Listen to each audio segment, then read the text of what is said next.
The morning my sister stood up at my own dining room table and announced I'd be moving to the basement so her boyfriend could have a home office, I smiled and raised my glass of sweet tea.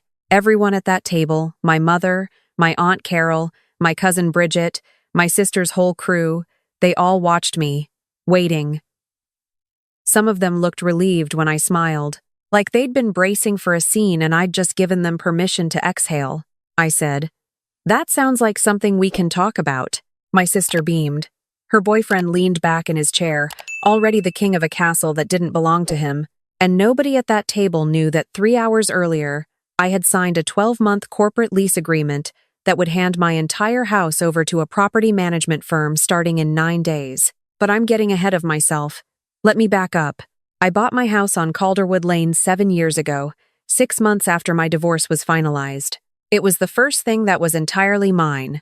No shared mortgage, no co-signer, no one else's name on the deed.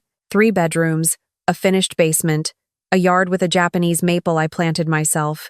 I'd saved for the down payment over 4 years, brown bagging my lunch every single day at the hospital where I worked as a charge nurse. Every square inch of that house represented something I had built alone, from nothing, after my marriage had stripped me down to almost nothing.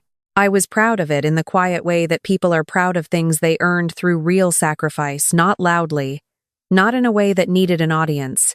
I just knew what it had cost me. My sister moved in on a Tuesday in late October, 2.5 years before all of this. She called me on a Sunday night, crying.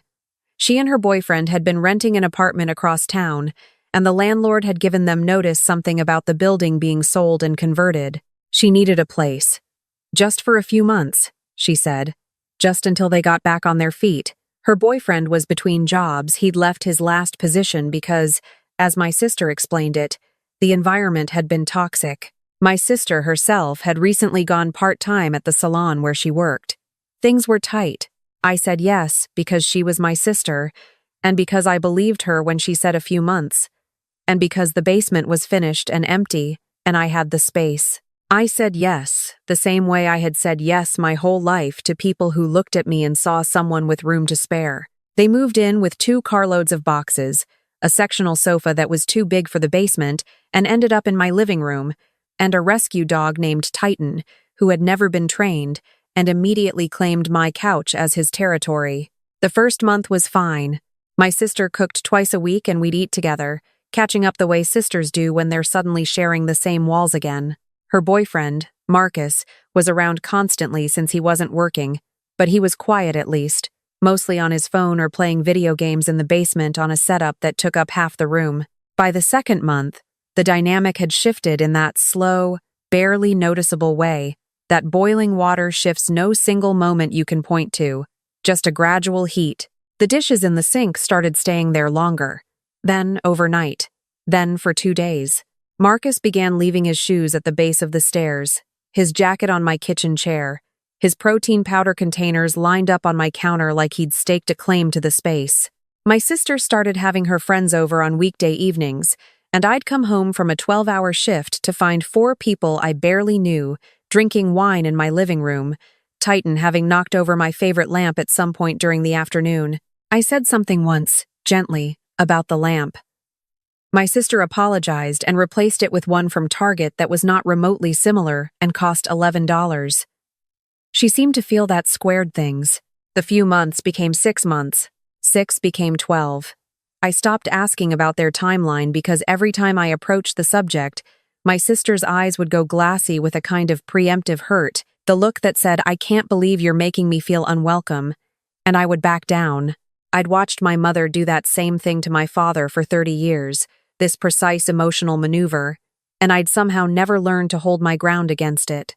Marcus still wasn't working in any consistent way. He'd taken on some freelance graphic design projects, he said, though I never saw evidence of clients or income.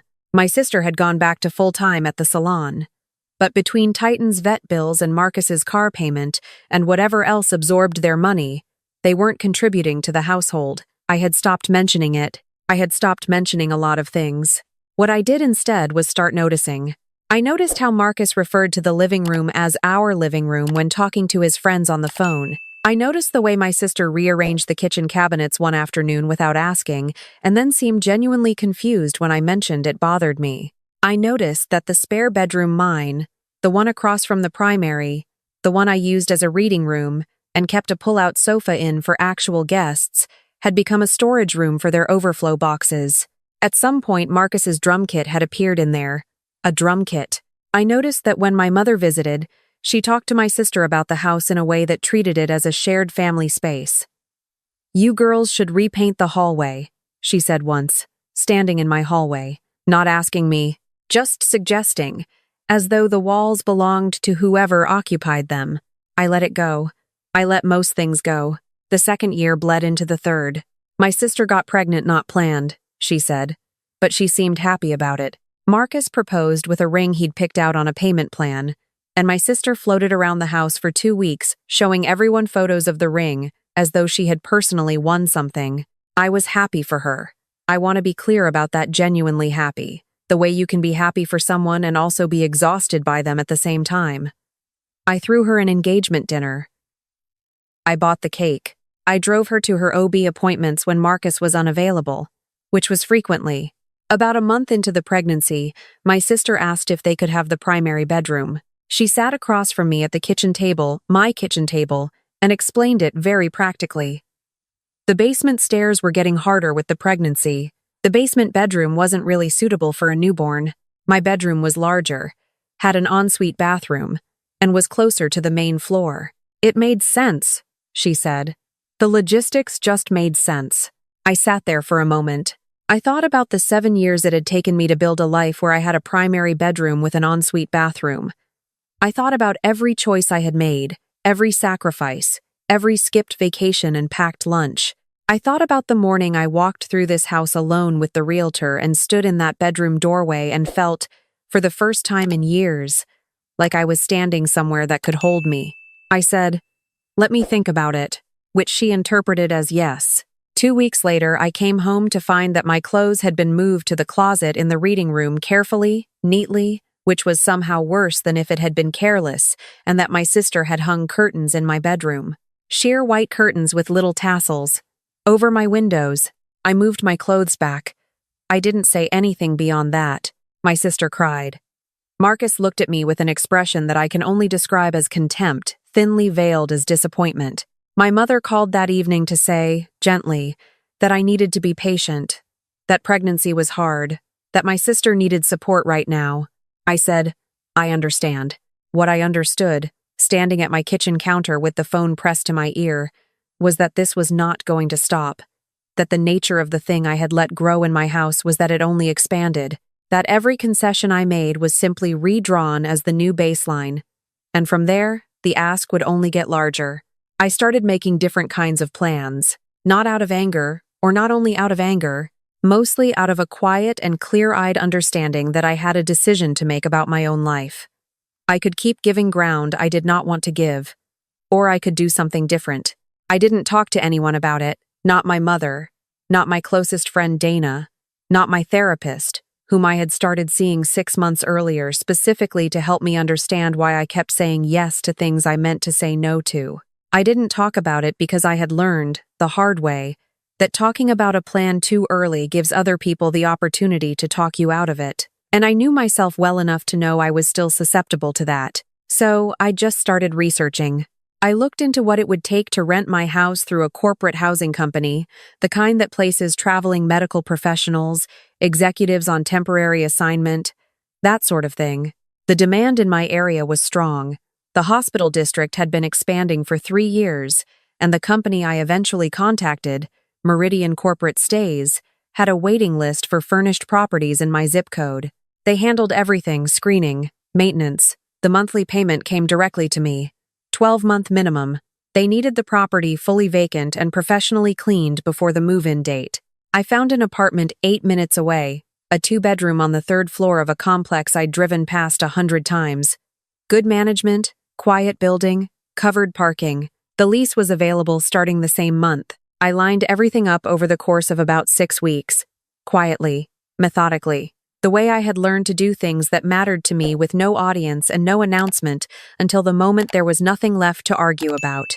I told myself I would say something to my sister before I signed anything, that I would give her the chance to respond, to make different choices, to understand the position she had put me in, and course correct. I genuinely believed I would do this, and then the Sunday dinner happened.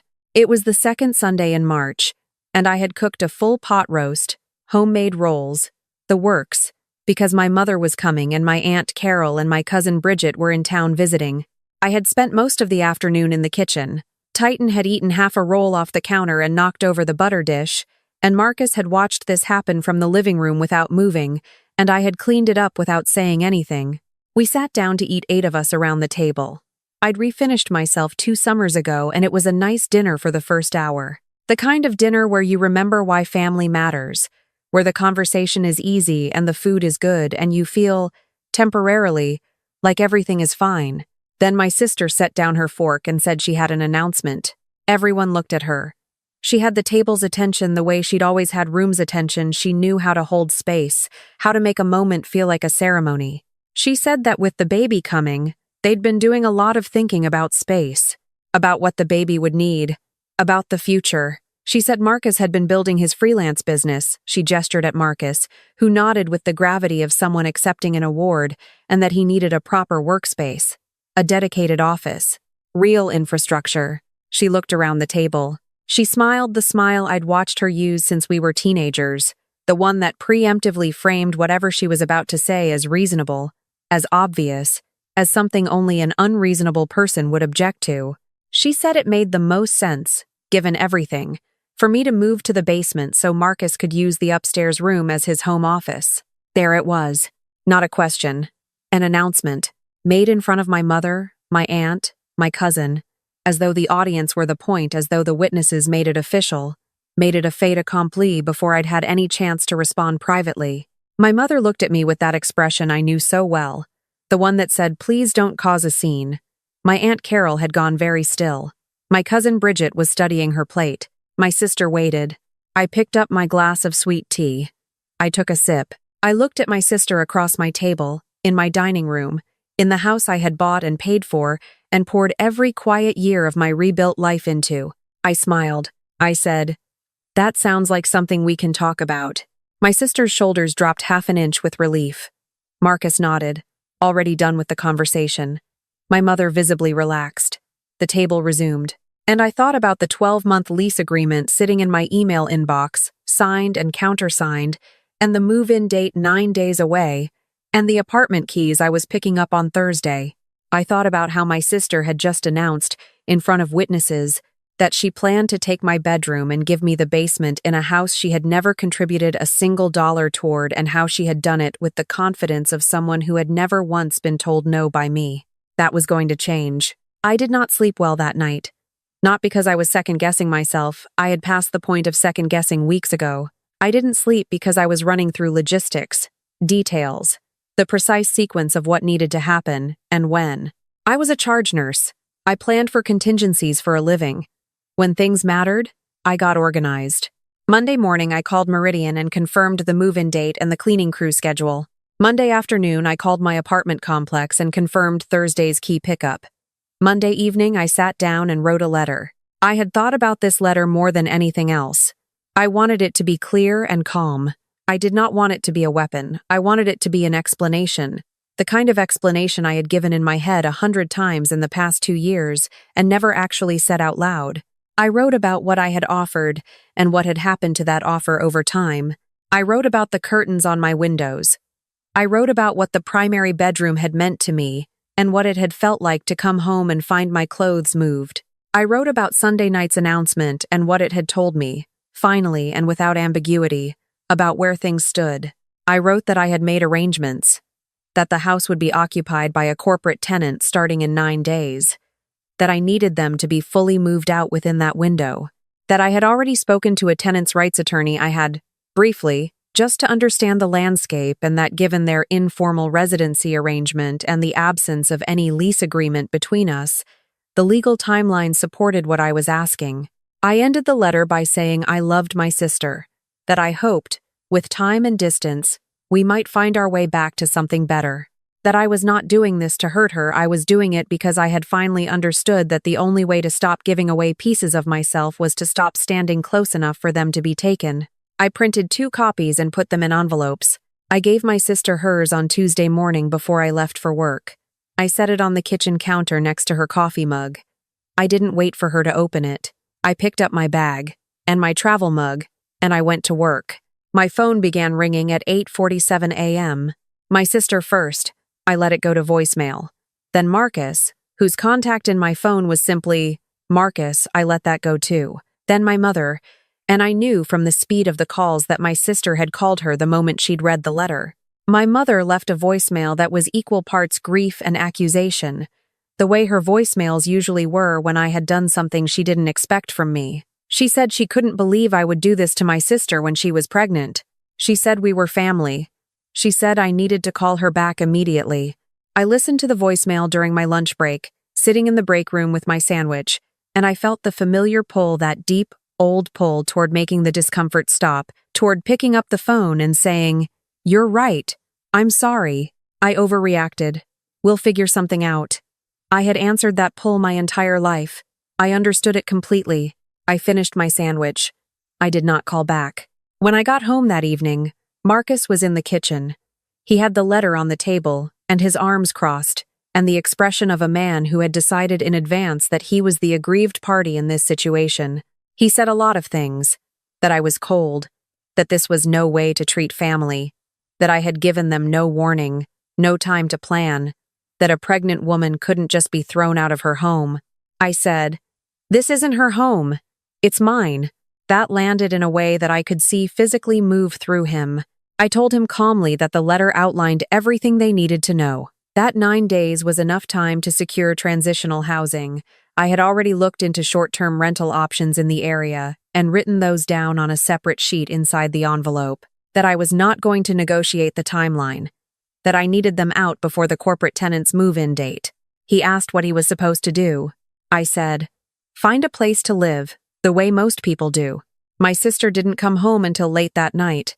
I heard her on the stairs, slower now, carrying the weight of the pregnancy and, I imagined, everything else. She knocked on my bedroom door and I opened it, and she was standing there with her eyes red and her hair pulled back, and for a moment she looked so much like the younger sister I had shared a childhood bedroom with that something in my chest turned over. She said, "You really mean this?"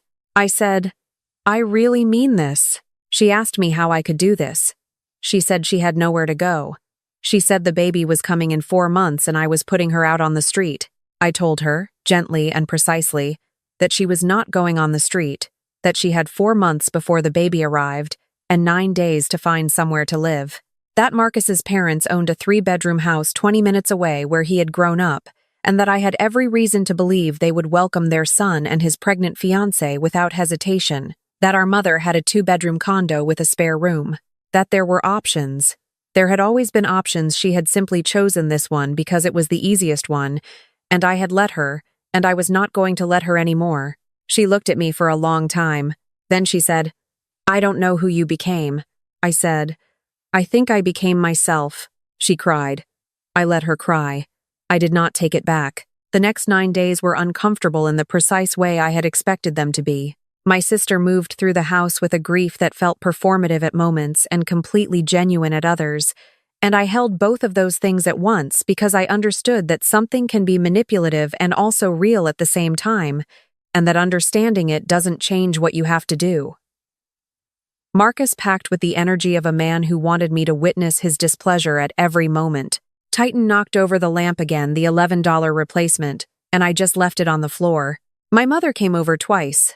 The first time she argued with me at the kitchen counter for 40 minutes about family obligation and what our grandmother would have thought and the position I was putting everyone in. I listened. I did not change my answer. The second time she came over, she didn't argue. She just helped my sister pack the kitchen boxes, quietly, and I made coffee and we drank it, standing up, and nobody said anything for a while. And I thought that was probably the most honest we had been with each other in years. On the 8th day, a moving truck arrived, and Marcus loaded it with the help of 2 friends I'd never met. The sectional sofa went first, then the drum kit from the reading room, my actual, original reading room, which I stood in the doorway of and watched become itself again as the boxes disappeared. Then the rest. My sister came to find me before they left. She was standing in the hallway with her coat on and her bag over her shoulder, and she looked at me with the expression of someone who has rehearsed something and then decided not to say it. I said, "I hope you find something comfortable quickly. I really do."